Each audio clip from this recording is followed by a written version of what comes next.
She was the most dangerous person on the base, and they had assigned her to inventory. Warrant Officer Lena Petrova did not mind. The clipboard felt foreign in her hands, a flat, dead thing compared to the vibrating cyclic stick of a helicopter, but the work was methodical. It was quiet. Here, in the dust-choked air of the maintenance hangar at Forward Operating Base Kestrel, nestled deep in a jagged maw of unforgiving mountains, quiet was a currency more valuable than gold. She counted spare rotor blades, her fingers tracing the smooth, cold composite material. She cataloged hydraulic fluid canisters and log boxes of rivets, her handwriting a neat, precise script that belied the storm she had weathered. The young mechanics, boys barely out of their teens with grease permanently etched into their fingerprints, watched her with a mixture of curiosity and respect. They called her Lena the List behind her back, but never with malice. They saw how she moved. She never wasted a step. Her eyes, the color of a winter sky, missed nothing. A loose bolt on a landing strut, a faint shimmer of leaking fluid on the concrete floor, the almost imperceptible change in pitch from a turbine engine spooling up. They knew she saw these things. They knew she understood the machines in a way that went beyond manuals and training courses. She felt the soul of the aircraft. Her particular soulmate was the beast in the corner of the hangar, a CH-53 Super Stallion, so old its logbook was thicker than a city phone book. The crews had nicknamed it the Albatross, a grim joke about the burden it carried and its lumbering presence. It was a heavy-lift transport, a flying truck, not a sleek gunship. Its hull was a patchwork of mismatched plates, its paint faded by sun and scoured by sand. To most, it was a relic. To Lena, it was a partner. She spent her off hours with it, not just performing checks, but listening to its groans, tightening its connections, treating its wounds. She knew the unique tremor in its frame when the number 2 engine was running cold and the precise pressure needed on the rudder pedals to counteract the crosswinds that whipped through the valley. The Albatross was an extension of her own quiet, resilient heart. The officers, however, saw none of this. They saw a middle-aged woman in a flight suit that seemed a size too big, her face etched with lines that spoke of fatigue, not glory. They saw a warrant officer, a specialist, not a leader. She was a technician, a glorified mechanic in their eyes, a remnant of a bygone era. This perception was embodied by Lieutenant Carter, a young, ambitious pilot with sharp features and an even sharper tongue. He flew the sleek, modern attack helicopters, the Vipers and Apaches, and he saw Lena and her Albatross as an embarrassment. "Still talking to your girlfriend, Petrova?" He'd sneer as he passed her, watching her run a hand along the helicopter's fuselage. "Maybe you should ask her if she needs a walker to get to the flight line." Lena would never respond. She would simply continue her work, her silence a wall he could not breach. His derision was a minor annoyance, like a mosquito buzzing in the distance. The true embodiment of the institutional dismissal arrived with the dust cloud of a Black Hawk convoy. General Davies stepped onto the tarmac, a man carved from granite and arrogance. He was there to oversee Operation Anvil, a major offensive designed to crush the local insurgency in a single, decisive blow. He walked the base like a king inspecting his domain, his gaze sweeping over everything, approving of the sharp salutes and the polished boots, but lingering with disdain on anything that suggested wear or improvisation. His tour brought him to the maintenance hangar. He strode past the Albatross with a dismissive glance. "We're still flying this thing?" he asked his aide, loud enough for everyone to hear. Lieutenant Carter, part of the welcoming committee, saw his chance. "Warrant Officer Petrova here keeps her breathing, sir." A real labor of love. The condescension was thick in his voice. General Davies's eyes fell on Lena for the first time. He saw her clipboard, the smudge of grease on her cheek. He saw a woman who belonged behind a desk, not on a flight line. "See that you do, warrant officer," he said, his tone one of utter finality, a dismissal so complete it was an erasure. "Your job is to support the operators. Keep the spare parts counted." He turned and walked away, leaving Lena in the wake of his authority. She stood perfectly still, her expression unchanged. Inside, however, a familiar coldness settled in her gut. It was the same coldness she felt before a storm, the feeling of a pressure drop that promised violence. She knew men like Davies. They saw the world as a chessboard and soldiers as pawns. They read maps, but they did not read the wind. And in these mountains, the wind was everything. The next morning, the operation began. A full battalion was loaded onto a fleet of modern, fast helicopters. Their mission was to insert deep into the Zargan Valley, a treacherous network of canyons and cliffs, and to eliminate a key enemy stronghold. Lena stood by the Albatross, watching them go. The sky was a deceptive, brilliant blue, but on the horizon, a line of bruised purple clouds was gathering. The official forecast called for mild, scattered showers later in the day. Lena's bones told her otherwise. She could smell it in the air, the metallic tang of ozone, the heavy stillness that preceded a deluge. She knew this valley. She had flown supply runs into its shallower reaches, and she knew how the weather could turn in an instant, how the canyons could funnel a breeze into a tempest. She found Lieutenant Carter at the flight operations desk, his face flush with the excitement of the mission. "Lieutenant," she said, her voice low and even, "the weather is turning faster than the forecast predicts. That valley creates its own system. Once the storm hits the ridge, it will drop into the canyon like a waterfall. They won't have more than 20 minutes of visibility." Carter scoffed, not even bothering to look up from his tactical display. The command meteorologist cleared the window, warned officer. "They have satellites and predictive models. You have a hunch." He finally turned to her, his eyes narrowed. "Your concern is noted. Now, if you'll excuse me, some of us have a war to manage. Why don't you go make sure the Albatross has enough blankets for its nap?" He turned back to his screen, the conversation over. Lena held his gaze for a moment longer before turning away. She had done what she could through the proper channels. Now, all she could do was wait and listen. The first reports were triumphant. The insertion was successful. The battalion had caught the enemy by surprise. Then, the tone began to shift. The enemy wasn't scattered. They were organized. The stronghold was a decoy. The real positions were dug into the canyon walls, a sophisticated, multi-tiered defensive network. The insertion point was not a beachhead. It was a kill box. The radio traffic in the command post, a cramped tent filled with glowing screens and the tense sweat of officers, grew frantic. The clear, confident voices of the ground commanders became strained, then desperate, punctuated by the crackle of gunfire and the crump of mortars. "We are pinned down, taking heavy fire from all sides. We can't advance, we can't retreat." The sky, as Lena had predicted, had turned. The bruised clouds had consumed the blue, and a torrential rain, mixed with sleet, began to lash the base. In the Zargan Valley, it was a full-blown blizzard. The Box Canyon had become a churning cauldron of wind and snow. General Davies's face was a mask of fury. "Where's my air support?" he roared. "Get the Vipers in the air." A communications officer, a young man with fear in his eyes, stammered a reply. "Sir, the fast movers can't get in. The storm cell is too dense, and the ceiling is zero. The canyon walls are too narrow for a strafing run, and the enemy has active anti-air emplacements. We've already lost one gunship that tried to push through. Every option was a death sentence. They couldn't land to extract the troops. There was no secure landing zone, and the downdrafts in the canyon would tear a conventional helicopter apart. They couldn't provide effective fire support. They couldn't guide an artillery because the spotters couldn't see past their own hands. The battalion, over 600 soldiers, was being systematically dismantled. The general slammed his fist on the tactical table. "Give me a solution. Now." The room was a cacophony of failed ideas and grim projections. The battalion had hours, maybe less. They were going to be annihilated, and he would be the general who oversaw the single greatest loss of life since the war began. In the hangar, Lena listened to the same desperate chatter over the maintenance net.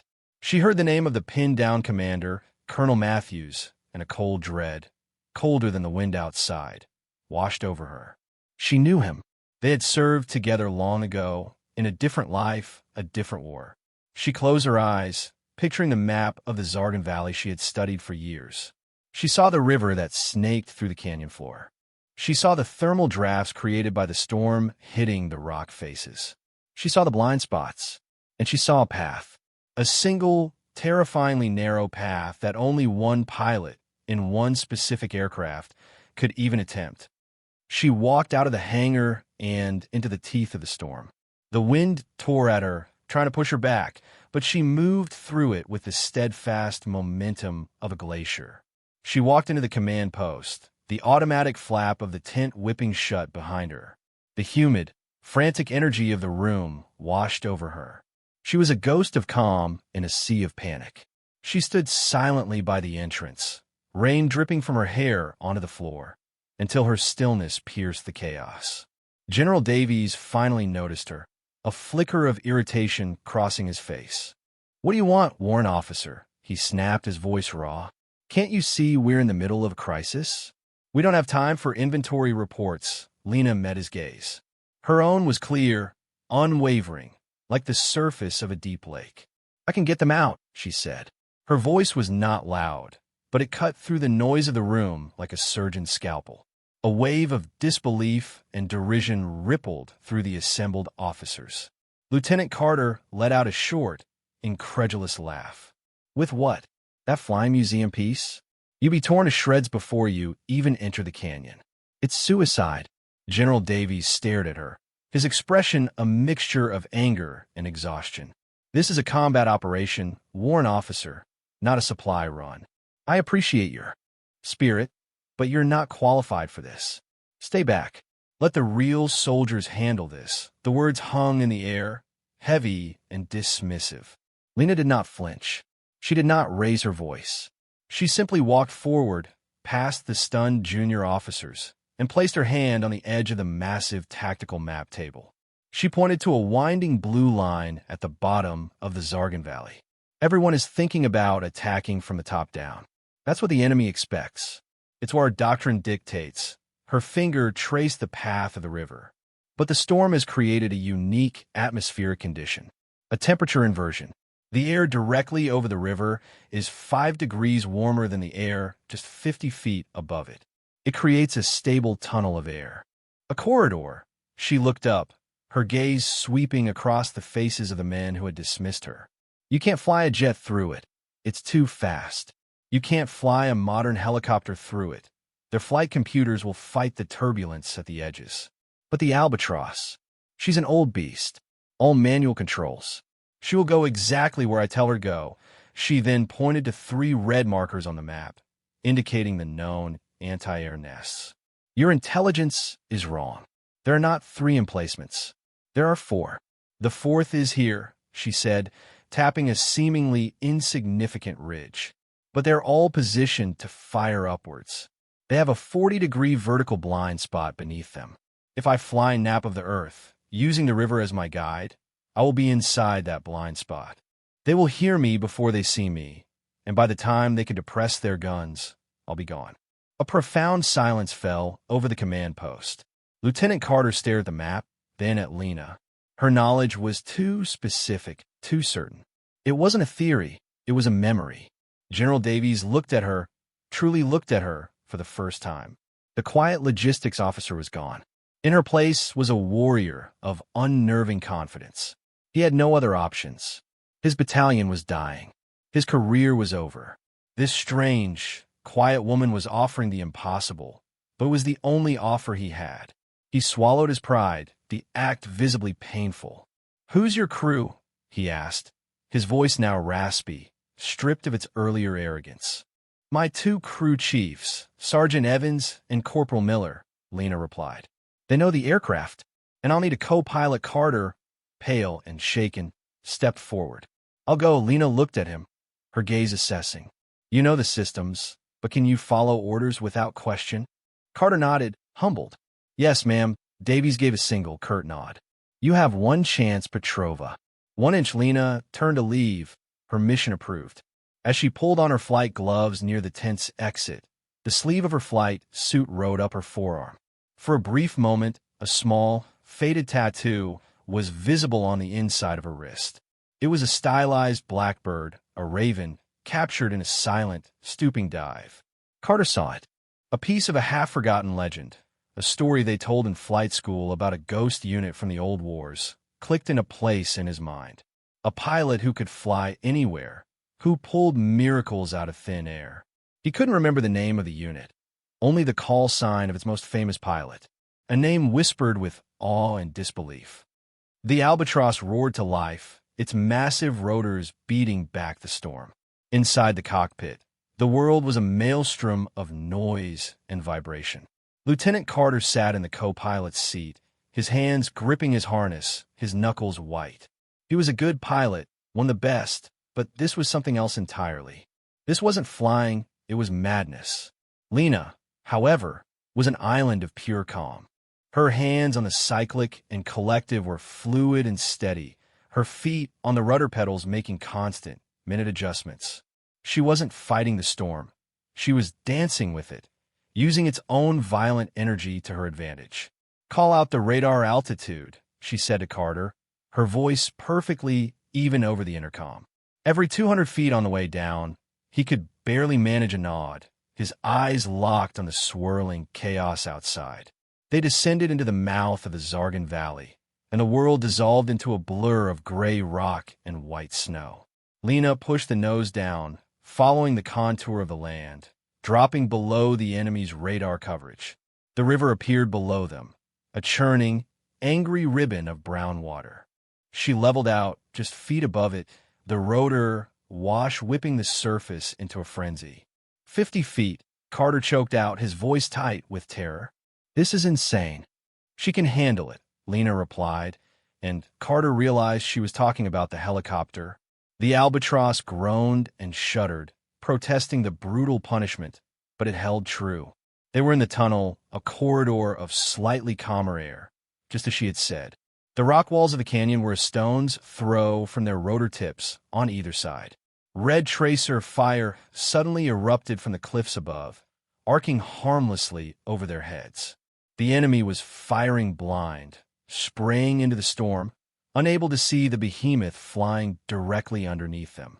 Lena didn't even flinch. She was focused on the river, on the feel of the air, on the rhythm of her machine. They rounded a bend, and the scene of the ambush exploded into view. It was a hellscape of burning vehicles and huddled soldiers. Colonel Matthews's battalion was making its last stand on a rocky shelf of land that was rapidly shrinking under the enemy's assault. There was no landing zone. It was a sheer drop on 3 sides. "There's nowhere to land." Carter yelled, "We have to abort." "We're not landing," Lena said. Miller, Evans prepare for pinnacle extraction. In the back, the 2 crew chiefs, their faces grim but resolute, opened the side doors and manned the mounted machine guns, laying down a torrent of suppressive fire. Lena nudged the helicopter forward with impossible delicacy. She brought the aircraft to a hover, the nose and main cabin hanging over the abyss, and then, with a touch so gentle it defied the violence of the storm, she set the 2 rear landing wheels onto a narrow ledge of rock no wider than a park bench. It was a maneuver out of a madman's dream, balancing a 40-ton machine on a razor's edge in a hurricane. "Go! Go!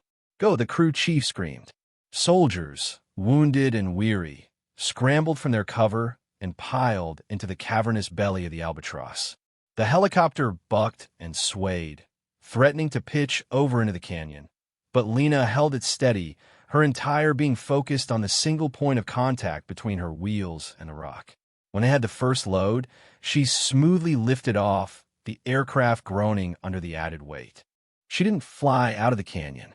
She flew a tight, terrifying circle within it, staying below the enemy guns, before coming back to perform the same impossible maneuver again. On the command net, connecting the pinned battalion to the CP, a voice, weak but clear, cut through the static. It was Colonel Matthews. "That flying. My God, I know that flying." There was a pause filled with the roar of engines and gunfire. "Wraith? Is it you on station?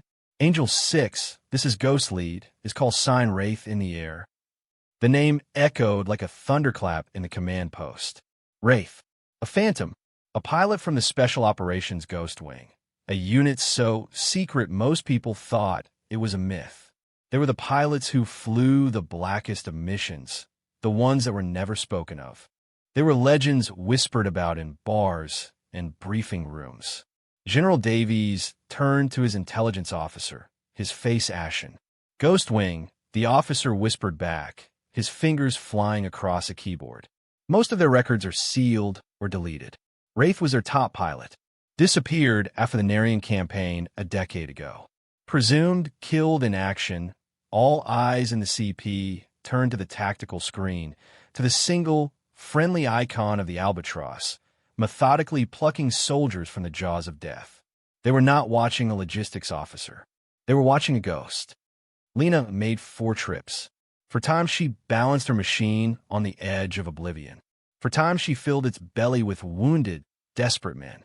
On the final lift, as the last of the survivors scrambled aboard, a rocket-propelled grenade slammed into the tail boom. The Albatross shuddered violently, a horrific metallic scream tearing through the airframe. Warning lights flared across the console like a swarm of angry fireflies. "We've lost tail, rotor authority," Carter yelled, his training taking over. "We're going in." "Negative," Lena said, her voice strained but still in command. She fought the controls, her muscles corded with effort, counteracting the helicopter's death spin. She flew not with mechanics now, but with sheer will. She dragged the crippled, overloaded Albatross through the storm, nursing it, whispering to it, promising that they would make it home. The flight back was an eternity of controlled chaos. When the FOB finally appeared through the swirling snow, a collective sigh of relief went through the cockpit. But the landing was the final test. Without a fully functional tail rotor, a normal landing was impossible. She would have to perform a rolling landing at high speed, a maneuver designed for a runway, not a muddy, crowded forward operating base. She brought the helicopter in fast and low, skimming the ground, and bled off speed until the landing gear touched down with a bone-jarring impact. The Albatross skidded sideways in the mud, its frame screaming in protest, before finally slewing to a halt not 50 yards from the command post. For a long moment, there was only silence, broken by the ticking of cooling metal and the dying whine of the turbines. Lena calmly went through the shutdown sequence, her hands moving with an economy that bordered on reverence. Finally, she cut the last switch. The silence that followed was absolute. She sat for a second, her gloved hand resting on the collective, a silent farewell to her partner. Then she unbuckled and climbed out of the cockpit. The entire base, it seemed, was standing in the rain, watching. Medics were already swarming the aircraft, pulling the wounded out. The survivors of the battalion, caked in mud and blood, simply stared at her, their faces filled with an awe that transcended gratitude. General Davies walked toward her, his polished boots sinking into the mud. He stopped a few feet away, the rain plastering his hair to his forehead. The arrogance was gone, washed away by the storm and the miracle he had just witnessed.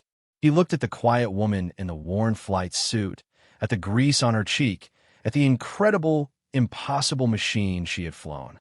He opened his mouth to speak, but the words he had prepared, the official commendations, the military jargon, felt hollow and inadequate. He simply said, "Thank you, Warrant Officer Petrova." Lena met his gaze. She offered a small, tired nod of acknowledgement. She didn't need his thanks. She didn't need the medals or the recognition. She had done her job. She had brought her people home. She walked past him, her boots making soft sucking sound in the mud. She walked past Lieutenant Carter, who could only stare at the ground in shame and respect. She walked past the rows of stunned soldiers and officers. She wasn't heading for the debriefing or the mess hall. She was heading for the maintenance bay. Her job was done, but her partner was wounded, and the Albatross would need her. As she walked away into the graying light, a smear of dark grease on her cheek perfectly mirrored the shape of the faded raven tattoo on her wrist. Private Miller, her young crew chief, watched her go, a profound understanding dawning on his face. He had just seen something that could never be taught, a bond between soldier and machine, a courage that burned brightest when all hope was lost. General Davies stood frozen in the rain, watching her retreating back, reevaluating every certainty he held about the nature of war, the definition of a hero, and the silent, unassuming woman he had so foolishly told to stay back.